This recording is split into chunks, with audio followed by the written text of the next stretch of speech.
I was introduced to you by a faculty from CCSF, and look at my notes, that was in 2020. So since 2020, you've completed your master's, you did your thesis, you just started your doctorate degree as well at night, and you also during all of this co-founded and continue to grow the Harness platform. I know our students in the audience, they're very interested to know, how do I make a side hustle while going to college? How do I make, that second income or balance between my second, third job, balance family, work, college life? And actually, as we're speaking, some students are probably working on their final project because next week is the last day of the semester. So for everyone who's here, I want to also thank you and appreciate you for being here. I know it's a stressful time of the semester right now, as we only have next week remaining. So I'm sure the audience will be very interested to ask you, Bryce, how do you do all of that? On top of that, I just remember that you also got married between all of this. So congratulations as well. Thank you. Thank you. Yeah, no, thanks for having me. And yeah, it's a lot of stuff. But when you're really passionate about something, and fortunately enough, my side hustle is actually school. My main hustle is Harness. And fortunately enough, I have a family and a wife that supports me in this. That's what's important. But yeah, I mean, school has been, we'll go and do it maybe a little bit later, but school has been the thing that helps with my mental health, that and therapy. So I've genuinely actually needed school to help me detach from my company, and learn the things that I wouldn't have learned while doing, because academia provides so much value that I don't think enough people understand. Yeah, absolutely. So I'm sure we'll have more questions. So on that topic, do you prefer if students ask questions and we answer them as we go along, or we save that toward the end, Bryce? Let's keep things pretty casual. I'm a casual person, crack open your hard kombuchas, or, it's happy hour right now. So I'm casual, just throw them out as you have them. So I'm good. That is fantastic. Thank you so much. So everyone who's here, that is an open invitation for you to go ahead and ask questions as we go along. So Bryce, could you tell us a little bit about your background and how the idea of your business come about? Yeah. So, in full transparency, I'm not an idea guy. I have my backgrounds in sales, business development, training sales teams and building sales teams, all the way from my first taxed paid job, because I've been working since I was about 11 or 12. But my first tax paid job was door-to-door sales. So actually, my co-founder and I we served in the military together for 4 years. So we had a right now we have a very good synergy. We've been working together for a long time, and he was working on a project, and one of the things that he had strength in, but it wasn't his strongest suit. He's more of a product guy. Was the sales side of things. And he knew I did sales, knew that we worked together in the Navy, and thanks Ty for that. And he reached out to me more so and said, hey, can you help me out with a project that I'm working on, a company that I'm working on? It sounded very much so like those pyramid schemes, but I was like, I trust this guy. In the way that he reached out. But after we met, he told me about the project that he's been working on and the company he's been working on. I was like, wow, this is awesome. I think I can do this. And so for the first few months, I was doing the full-time school gig, and I was working full-time on my day job and full-time on the startup.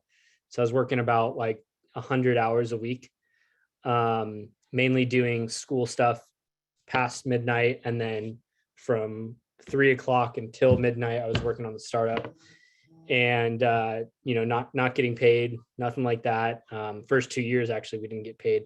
But then I quit my full-time job that I was getting paid a pretty decent amount. I said, hey, I'm willing to take this risk.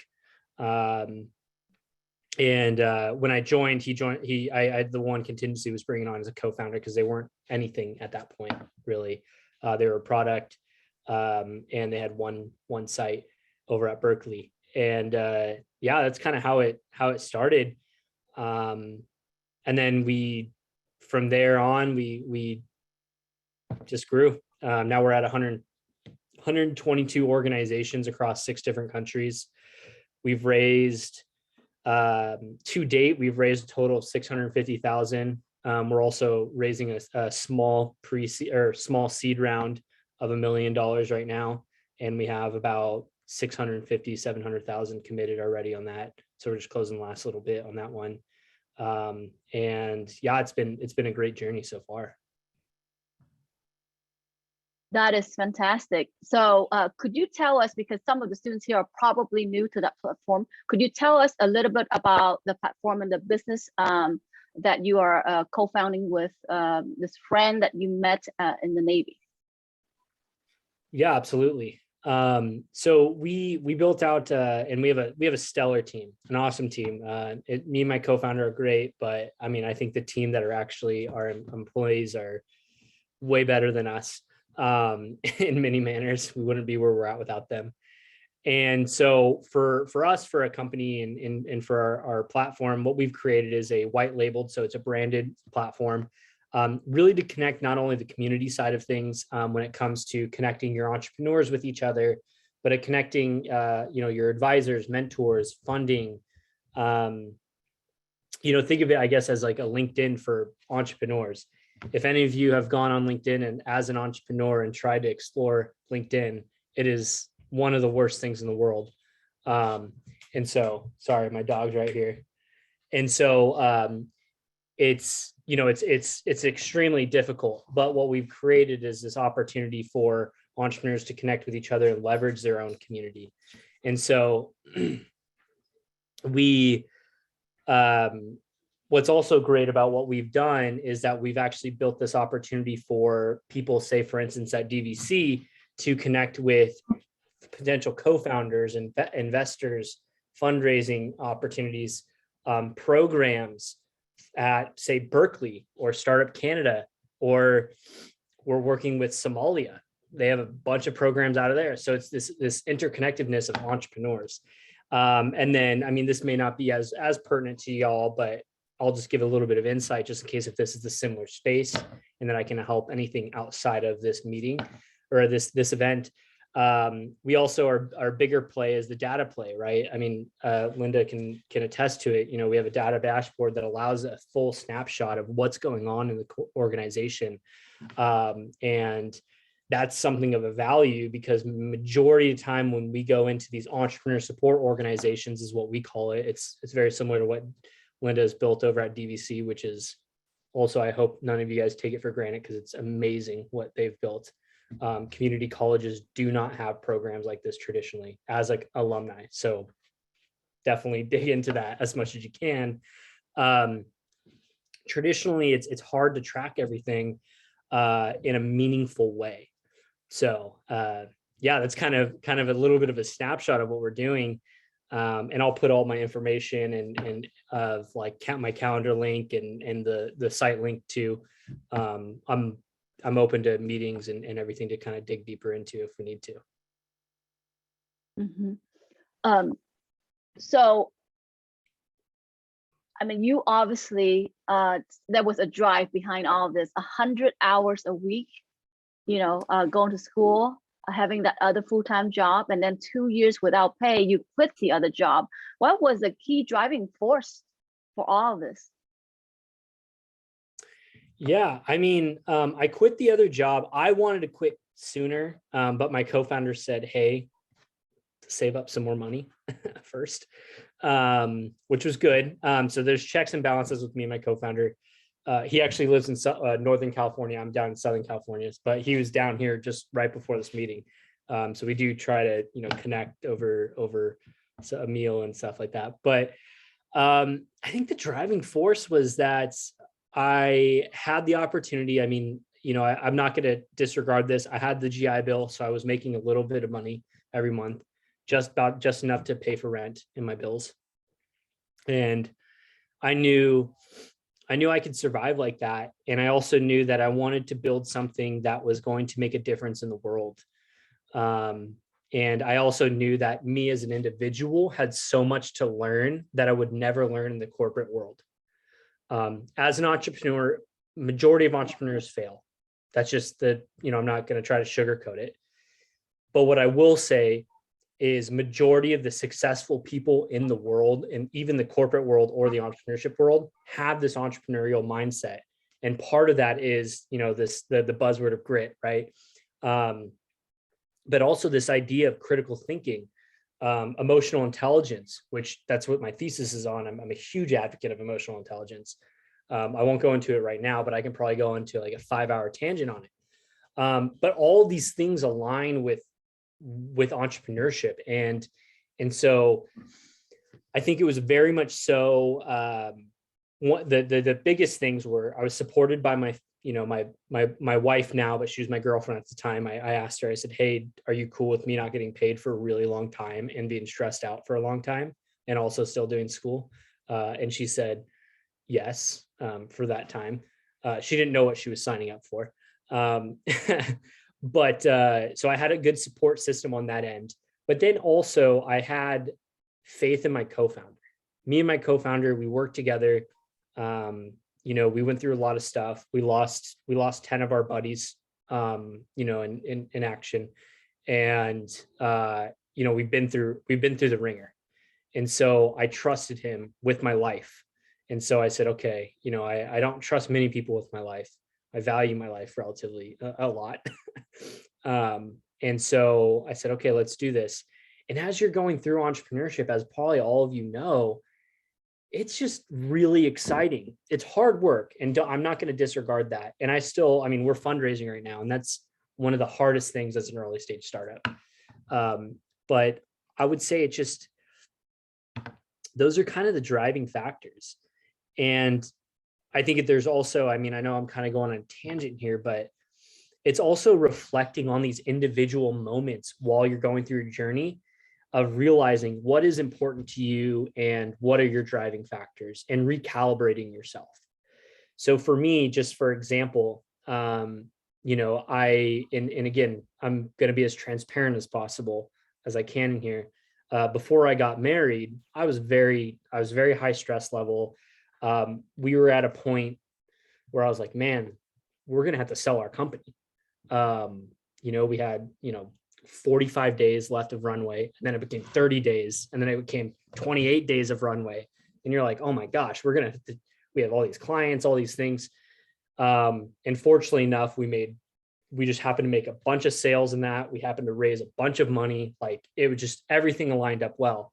But before that, I had a real heart to heart with my wife, and she's like, you need to recalibrate your life to support your own mental health as a person, because I don't know if I can marry somebody like this. And I go into this deeper personal part because I think there's something to calibrate in your mind of saying, don't get sucked into your startup, right? But also know that that is a key part of your life. The work-life balance thing, I don't really agree with. I think it's work-life collaboration, because there's no balance in it. At the end of the day, if you're an entrepreneur and startup, that thing, if it was a balance, your startup would be here and all the rest of it would be down here. So you need a collaboration with them. And so that's one of the things that I just really push on a lot, especially as a student. Finals suck. All these things really are terrible. And that's coming from somebody who's also, obviously going for my doctorate now, but I've also guest lectured. I've also given out homework before. But I know it's a necessary evil. Thank you so much for sharing that, Bryce. Thank you for making yourself vulnerable and also sharing, not just the bright side of things, but also the failures and getting so close to just being out of business and the stress and the mental, health. Yeah. I'm sure our students here can relate to some of those emotions. So I'm gonna pause and see if any of our students might have any questions so far. Students who are in my intro to business class, I know some of the challenge is like coming up with a business name. How do you come up with the business name? How am I going to get that first customers? But I'm not going to speak. I'm going to let the students, have this, 1 minute or so to see if anybody has questions, so we can answer the questions for students. Before anybody types questions, we've changed our name, by the way, halfway through our venture. So it's okay to change your names.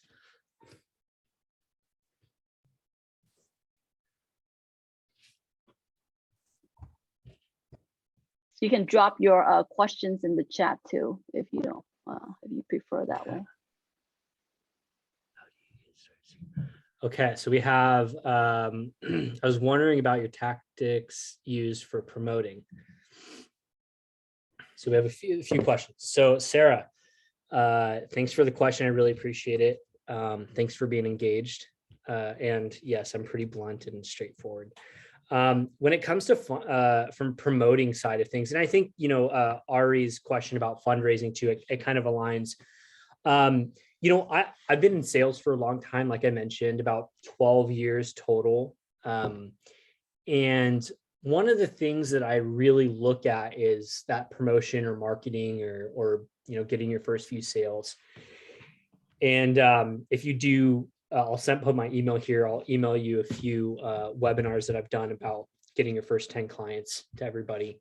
Or I'll actually email it to Linda, and she can email it out to people. And so when it comes to promoting, the hard part that I always see, and this is what we struggled with, was most startups have zero credibility, especially if you're a student. It's like twofold. You have extra, not like negative credibility, right? And so because you just probably graduated high school, or you were in the corporate world for a little bit and you came back to school, or you're in the military, came back to school, majority of students have very little credibility. And one of the things that I believe is so important, and it almost attests to the way is how I met, Linda, which is awesome, is you start attaching yourself to people's credibility, right? So for example, early on, Linda said how I met her initially was through Vivian, one of her colleagues over at CCSF. And, obviously we see that as intros. Intros are great, all of that stuff. But one of the big things of intros is, how do you build rapport and credibility with that individual? Well, Vivian and I actually talked for probably a year before they even went with us. And the reason why we talked for that was twofold. Obviously, I wanted to close CCSF because I'm very close to startup or to community colleges, because I was an alumni of them, a California alumni of a community college. But also on top of that too, I believed in what she was doing. And so I started attaching myself to the things that she was doing. I would speak, or I would help out students in her ecosystem. And eventually she, went with Harness. And that's how I made the intro with Linda. But along with that too, if you start building great relationships with, say, for instance, Startup Canada, Alberta Innovates, Collegiate Entrepreneur Organization, all these organizations are vastly reputable in where they're at. And so if you can be, first off, I'm a big advocate of being human. Don't just try to sell just to sell. Let's say give an example. I know I'm kind of a little bit all over the place, but let me give an example for the Collegiate Entrepreneur Organization. That was actually through me having a conversation with somebody who was actually at a community college who said they were going to close with us. I sent them over the contract, and that was going to be one of our very first contracts that was outside of like our normal stuff. It was great. It was like 4 years ago. It was awesome. I was super excited. My first cold outreach contact. And they didn't close. They backed out. But I really enjoyed who this person was. And so what happened was, every 6 months, I would jump on a call and we would have like a little happy hour on a call. We'd talk about life and everything like that. And he made the introduction to CEO. CEO has been our biggest partner. And now we're going to be put into 250 schools over the next 2 years with them. And we've attached our credibility with that because we've just built that partnership. And so that's kind of on the promoting side. I really believe that is find people who have credibility and attach yourself to that credibility. I know I went through a long story to get there. But yeah. And then let's see, I've got some other questions. When it's seeking fund, how do you start seeking fundraising? Just do it. No, I'm just kidding.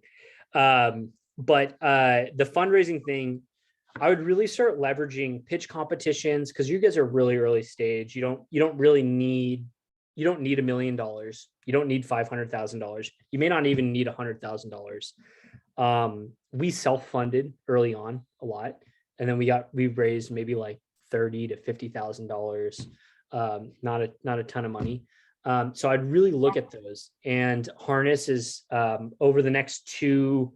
What's really exciting, I don't know if Linda actually doesn't know about this either. So Harness is actually is building a grant. It's $1,000 grant every month. And we'll be announcing it probably in 2 weeks. No one else knows about it except all 42 people here now. And so it's $1,000 grant. The requirement is just to make sure that it's going towards your company. But it's a grant competition somewhat. So we just require you to apply through the platform, put your pitch deck and all of that, and we'll give some details out more as it moves forward. But those kind of things, there's grants, there's pitch competitions. Just try to get really minimal seed money to be able to start building your I call it the baby MVP, because the actual MVP is the thing that you're gonna sell for anywhere from $200 to $10,000 a month, right? But build your baby MVP. And so that's what I would kind of encourage. If you have more questions when it comes to fundraising a seed round and that stuff, maybe it would be more apt to probably meet on the side, and I would love to go through that. But early on, definitely leverage these programs. And I know Linda at DVC, and I know a lot of people up in the Bay Area and just in your guys' area in general. There's so many programs out there: incubators, accelerators, venture studios. Leverage those. Those are there to help you. We've been through an accelerator, so I definitely want to see that. What do you look for when building a team? Yeah, I mean, we've fired co-founders, 2 co-founders so far. So just be wary that can happen. So we've let go 2 co-founders, and we've also been through the journey of hiring, and we've been a team of like 10 or 11 people, and now we're a team of like 4 to 5 people, right? So more is not always better. And this is also coming from this aspect of leadership is my passion. It's my academic expertise. And so when looking for a team, I think it's really people that you just trust in general with your life, because at the end of the day, and I use that kind of lightly. Mine's a little bit different. I actually trust my co-founder with my life because I did in the past, but it's really kind of seeing, trusting them with the ability to look out what's best for the organization. Because at the end of the day, if there's no organization, then all the employees and co-founders are going to have to go get another job. But also just I don't know.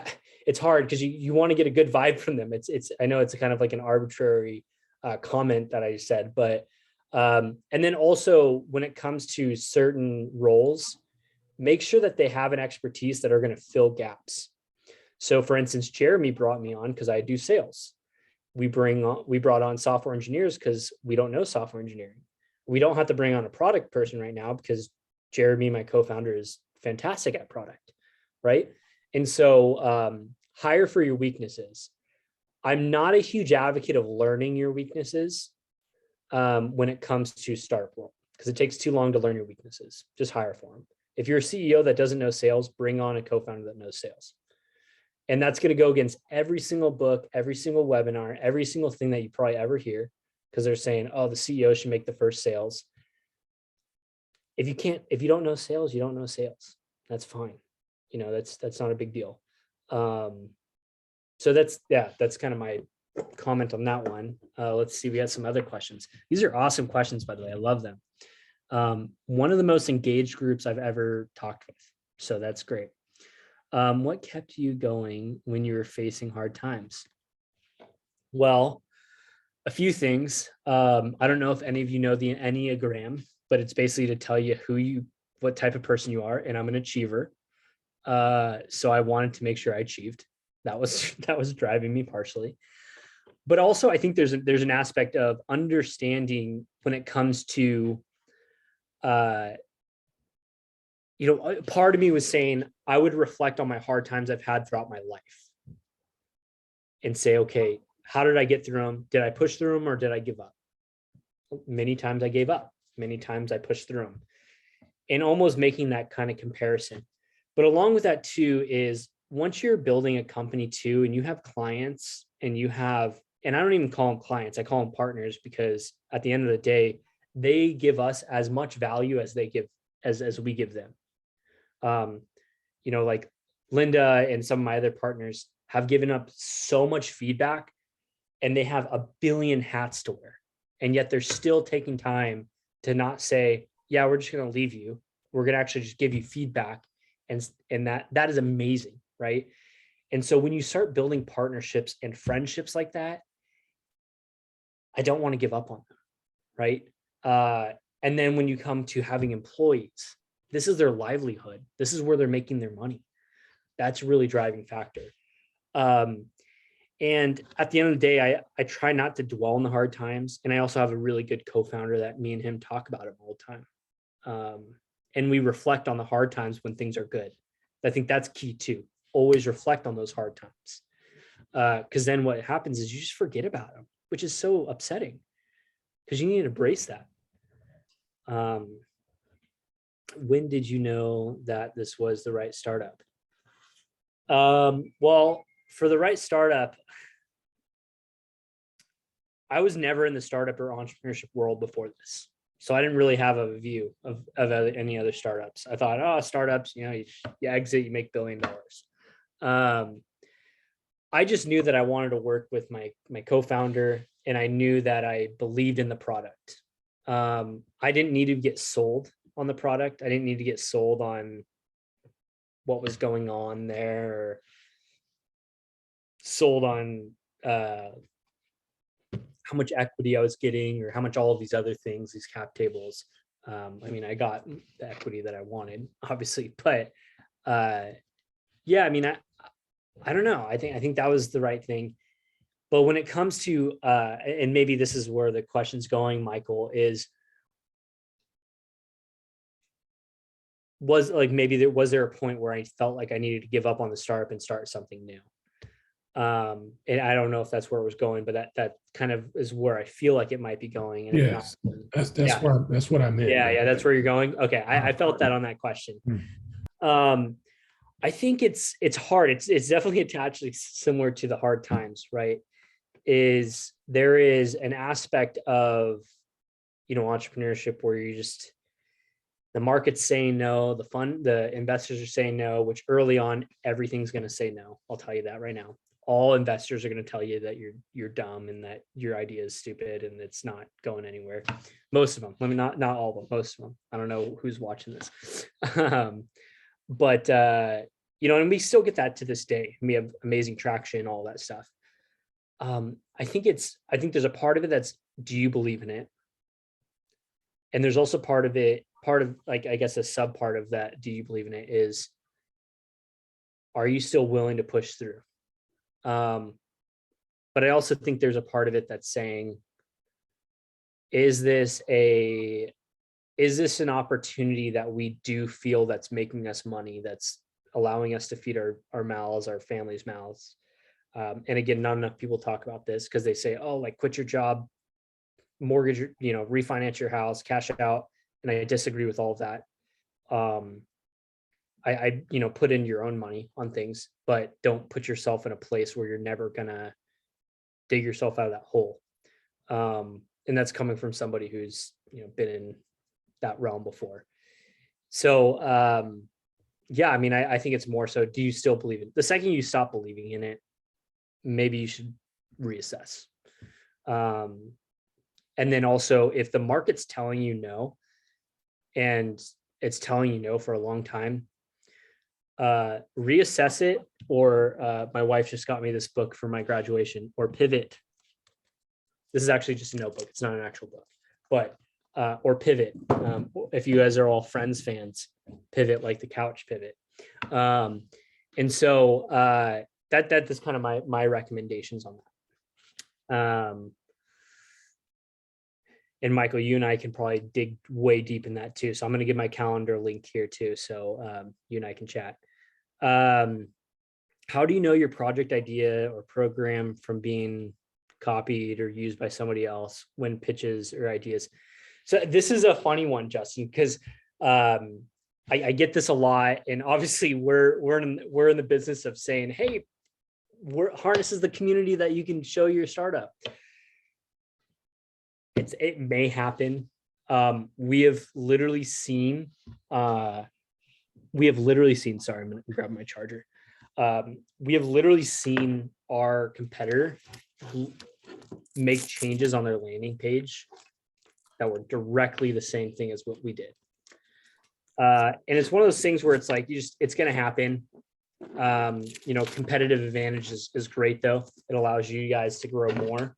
And so, one of the things that I highly recommend is don't get caught up in it, because if you get caught up in it and you get angry about it, it's going to stop you from actually working on what you need to work on. And I'll tell you what, people don't go to pitch competitions to steal ideas. They go there to embrace their ideas.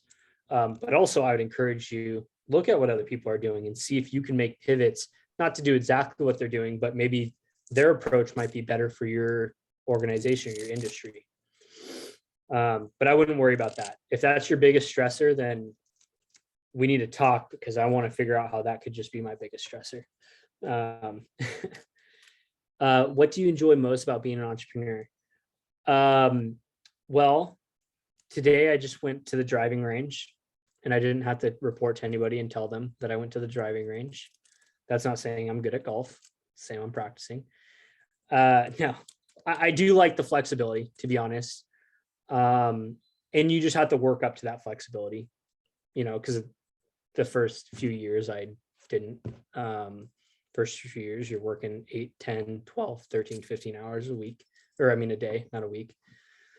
But I also just like the idea of, in the corporate world, because I've been in the corporate world. I've been in the corporate world for a long time. But one of the things in the corporate world, you're very siloed on the amount of knowledge that you're gaining. In the 4 years or 3 years that I've been working on this, 3-4 years around that time, I don't even know now.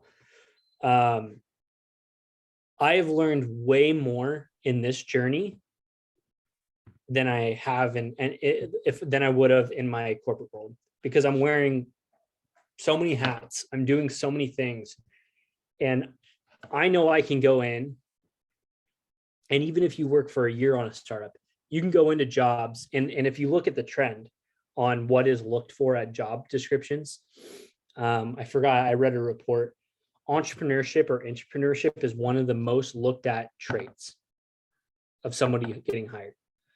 And so I think for me, it's the ability to upgrade my knowledge, and the ability and understand that, I'm way better than I was 4 years ago.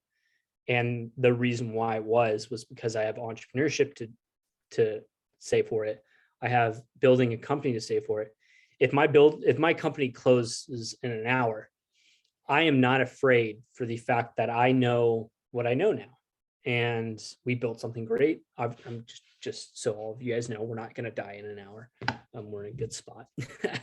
But I'm confident in that, and in that I can go get a job, I can go do that, but also that entrepreneurship allows you to, and one of the things I talk about a lot is the things you look at in your work life, including entrepreneurship, are the things that you should also apply within your normal life. So the way that I communicate with my partners and my team has helped me communicate better with my wife. Right. And so those are the things that you need to look at. In a corporate world, it's usually set like, nope, you have to communicate like this, you have to do this, this, this, and this. Well, that's not always great, because now that's a standard operating procedure. And as you grow your company, there's going to have that. But at least in entrepreneurship, you have that ability to, again, work-life collaboration is to add those values. I mean, I think there's a lot of other things in entrepreneurship that are like the challenge and, all those generic aspects too. So thanks, Jason, for asking that question. Sarah with 2 R's. Okay. How much of your own money did you invest in the startup to get it going? Yes, passion is very important. I want to start a small business in home. I would like to understand. Okay. So, okay. Did you take out loans? Let's start off with how much we put in. As a whole, we put in a decent amount, about $250,000 over the whole time. That was between all of our co-founders and everything. There was points in my life that I had $1,600 in my bank, and we needed to pay our employees. And so I needed to take like $500 or $600 out of my bank and pay my employee, and my net worth was $800. I don't recommend doing that. It's stressful, because the more you stress about money personally, the more you're going to stress about money in your company. And the more you stress about money in your company, it's going to take you away from building your product and selling your product. And it's going to make you feel stressed about selling your product. There's a really good book out there. What's his name? He runs a veteran program, but it's called The Third Shift Entrepreneur. And I highly encourage people looking at that. And the third shift entrepreneur is essentially saying, I have a full-time job that's providing money so I can work on my endeavor. I kind of had that with school because I had the GI Bill. It was paying me every month. If I didn't have that, I wouldn't been able to be where we're at. Same thing with my co-founder. We were both using the GI Bill for a long time. And so I would really, also, Sarah, the question's not loaded. You're good. I would really encourage to look at your finances. That idea of the old timey, go into a massive amount of debt, refinance your home, do everything that, push everything into it. Out of desperate measure, you have to, I'll be honest. I had all my school paid for. So what I did was I actually took out school loans that were interest-free. And I even to this day, I still take out school loans, more so on the investing side now, because the interest for the school loans I make more money on my investments. But I would probably stray away from that unless you're really good with your finances. Don't put yourself in a hole where you think in 2 years you're going to be really stressed out. And if anybody has questions about personal finance attributing to startup world, again, I'm going to put my calendar link in here when we're done. Let me know. I love talking about personal finance, and I don't think enough startup founders look at that, because they think, if I don't put in everything that I've ever owned in my whole entire life, then it sucks. So when starting a business, is it better and cheaper to start off under a franchise, corporate company, or start the business yourself? I've never owned a franchise. You just got to see what works for you. I think at the end of the day, I know people who own franchises, and it's great. But it's up to you. If that's your question, I would really reassess if you are ready for starting business, whether it's franchise, corporate company, or starting your own business. Because if you want to start your own business, you got to have a lot of passion and a lot of opportunity to be able to do that. So yeah, I would kind of look into what interests you. So maybe Chick-fil-A. I mean, Chick-fil-A is like a 2% acceptance rate. Maybe, Jimmy John's or one of those places. You love the place. You're passionate about making sandwiches. Go for it. Entrepreneurship doesn't need to be building a tech company. It could be an esthetician. My sister owns a hair salon. My other sister is an esthetician. They both own companies. That's entrepreneurship. Don't think that you have to be in tech. That's I guess that's my response to that question. I think that's actually the last question. Yeah. So thank you so much for sharing that, Bryce. Believing in the mission, the purpose, definitely believe in your partner. Credibility is important. The power of networking, seeing and valuing your clients more than just clients, but as a partner, having that partnership with you.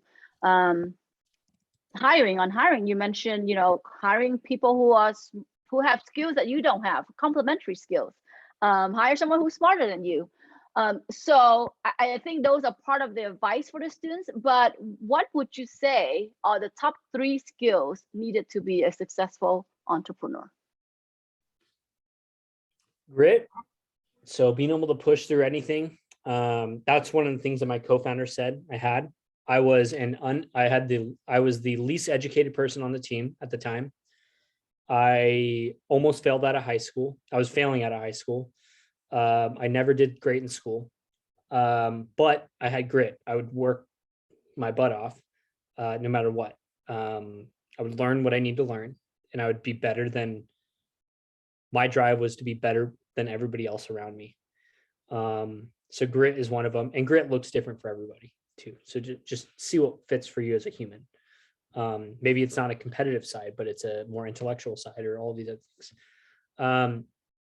The next thing would be passion. You got to have passion for what you're doing. And that stems outside of the entrepreneurship life too. Passion for your family, passion for your life, passion for the extracurriculars, right? But also, passion for what you're doing. There's been moments where I've thought I lost my passion in my company, to be honest, because I'm just exhausted and everything. And then I look back and I'm like, I didn't lose my passion. I was just tired and I needed to take a week off. I needed to go to, Bahamas or something. I don't know, wherever you want to go, right? Or I needed to just sit at home and watch Netflix for 7 days straight and like eat really good food and, maybe drink a couple cocktails here and there. That's what I needed, whatever it was. And the third one, I don't know, just be flexible. Just have the trait of flexibility. Things are always changing in the startup world, and be okay with it. And if you ever need to just talk to somebody, find a therapist or a friend or I say therapist a lot. My wife's a therapist, so and I'm deep in that. But just find a friend, find somebody, or if you're just an introverted person that just loves talking to yourself, do that too. That's not weird. So.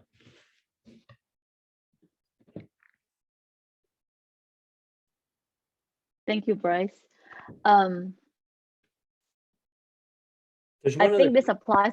Yeah, go ahead. Sorry, I was just saying there's one other question here. Do you want me to answer that first, or you can ask your question, Linda? Let's go with Shahaya's questions. Would you say it's better to buy into a running business or start up from zero? Well, first off, your name's awesome. Secondly, I've never bought into a startup, so I can't speak to that. I don't know if I can really speak to this question in general, other than I didn't even start this company from zero. It already had somewhat of a tangible product. I like that because I'm not an idea guy. But if you're an idea guy or gal, go for it. Try it. And hire the right teams. I mean, we did a lot of interns to build our product and everything. So, and Harness is a good way to meet interns, especially at Berkeley and all the schools around you. Little plug there. But yeah, I mean, it's all about what you're passionate about. Again, for me, I'm not an idea person, so I don't know if I would start something from the beginning when it comes to tech. And if I ever started like another thing in the future, late in the future, say I started a consulting firm, well, I know sales, so I would start it about sales, so it's not like I'm producing these new ideas. It's that I'm approaching these ideas that are already there.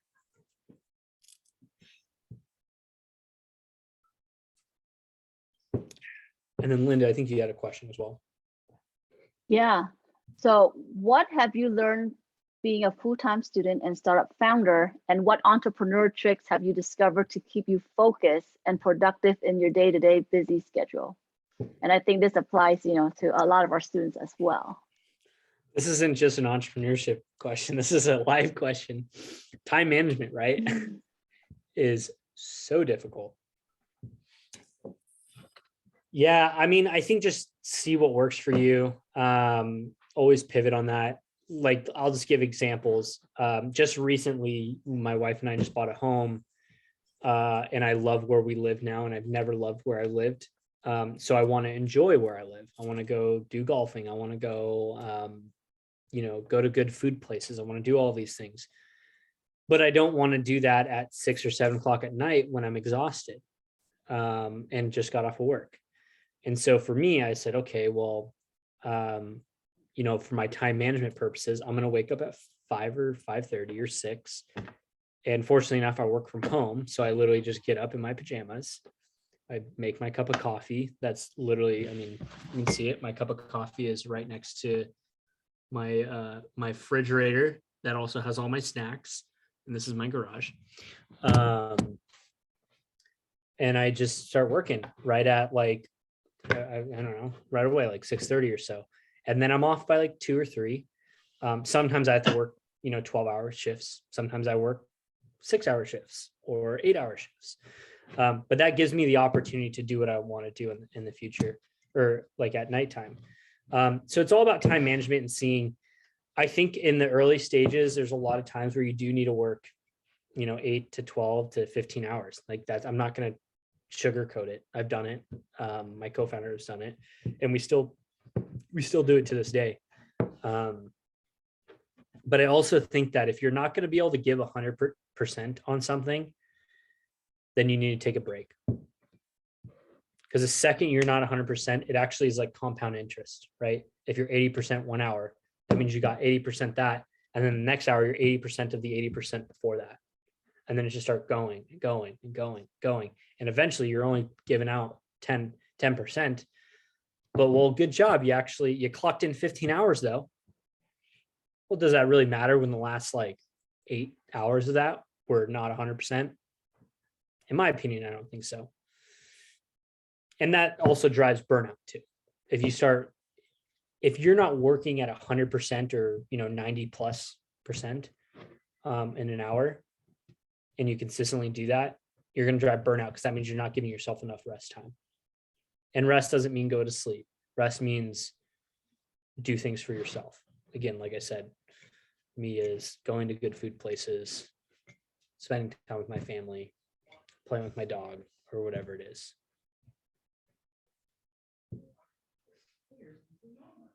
I really like how you share your the 3 top skills, and also how do you focus and manage the productivity, having the grit, having the passion, being flexible, but also recognizing that we burn out and we need to recalibrate.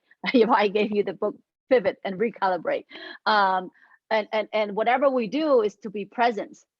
So that's important. So sometimes it's not that you've lost the passion. And I really love that part, because I think a lot of us resonate. We think that we've lost the passion, but in reality is that we need to recalibrate. And for some of us, that might mean watching tons of Netflix, going to the beach, talking to ourselves, seeing a therapist, catching up with friends, or whatever it is, or going to the Bahamas.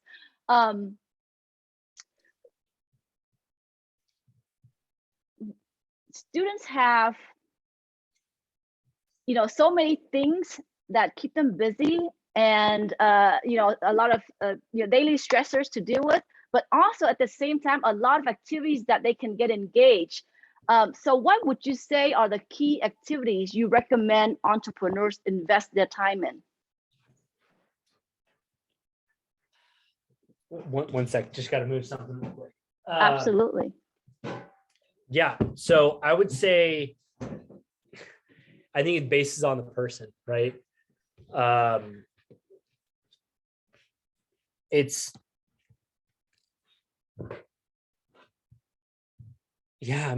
based on the person. Because again, my wife's an introvert, and I'm an extrovert. So I want to go meet random people.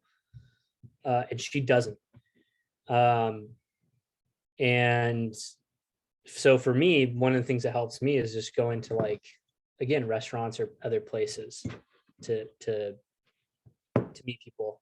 But I think at the end of the day, the advice is just find what you like, find what you enjoy, be very introspective, look up the definition of emotional intelligence and address that in your life. And that'll tell you exactly what you need to do when it comes to understanding what you need to do to recoup. I don't like laying on a beach personally. I like doing other things. So, you know, it's all of what you feel like you want to do.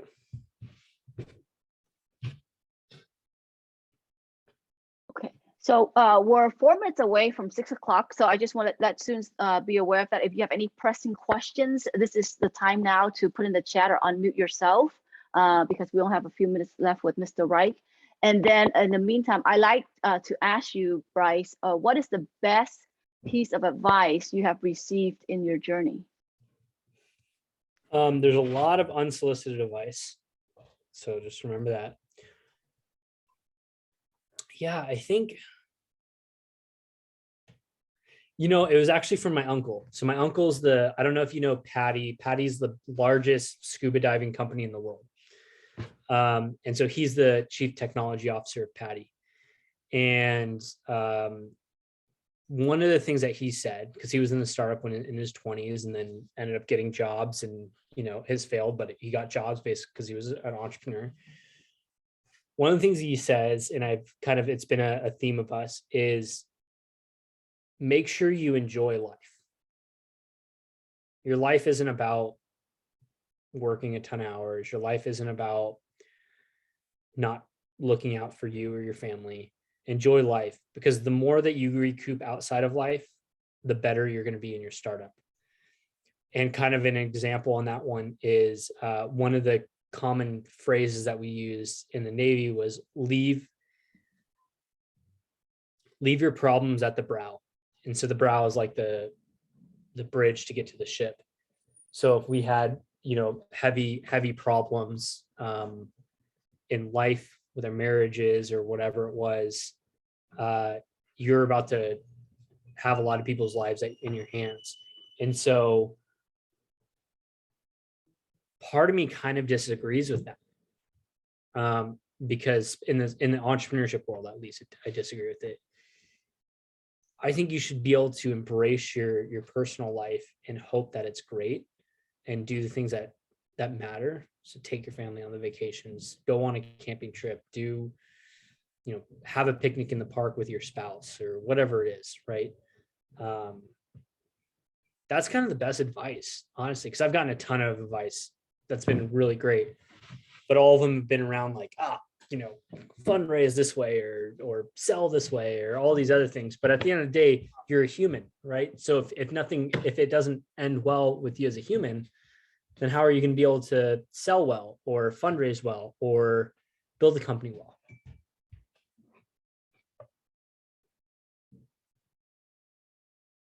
Thank you for sharing that, Bryce. So if you don't mind, what I'm going to do, Bryce, is I'm going to share screen and then we're going to show the QR code so students can sign up for an account for DVC Harness. And that is the platform that you and your co-founders built. So thank you very much for founding this platform to connect us and connect our students with entrepreneurs, mentors, coaches. Maybe while students are doing this, for those of you who are not familiar with QR code, the only thing you have to do is, if you have a cell phone handy, hopefully you have it with you, go to your camera, open it, and then point your camera to the QR code, and that would take you to the website. You can sign up and complete this awesome survey that Linda put on. I put a survey that's right in the chat. Let us know, give us feedback about the workshop and any suggestions, idea you have for future workshops in the fall. Yeah. And then one last thing on this, make sure you check your spam for the confirmation email if you need to. And then I put my personal cell phone number, my email, and then my Calendly. So feel free to schedule a meeting with me. And then once you go onto the platform too, you can go to my profile. My profile is this face one. There's a few profiles that are Bryce Reich for testing purposes. But my face with the equality symbol around it. And then, and you can schedule an appointment through that too. And then if you have any other questions, let me know. And what I'll do is I'm going to send over a couple other, over the next couple days, a couple other walkthrough videos to Linda that she can probably send to all of you. But use me as an extension of your life when it comes to meeting with you. So. Absolutely. Thank you very much, Bryce. I don't see any questions in the chat. So I think we'll go ahead and wrap up. Thank you so much for taking the time out of your busy day to share your expertise with our students. The information you share has been very enlightening, Bryce, and I hope this was a positive experience for you as well. And I'm sure we would love to have you back in the fall, and hopefully we can call on you again in the future. Yeah, absolutely. Linda, also use me as an extension of your team anytime you need help. And then I'll send over that information too for the grant. We'd love to give $1,000 to one of you. So that's what the grant is. Also, it's every month, $1,000. You can apply as many times as you need to over the months. If you win once, you can't win twice though. Yeah, thank you for having me. The questions were amazing. And again, feel free to email me, text me, schedule an appointment with me. I'm here to help. So. For any students who are still here, if you're on the platform, you can easily contact Mr. Wright on there as well.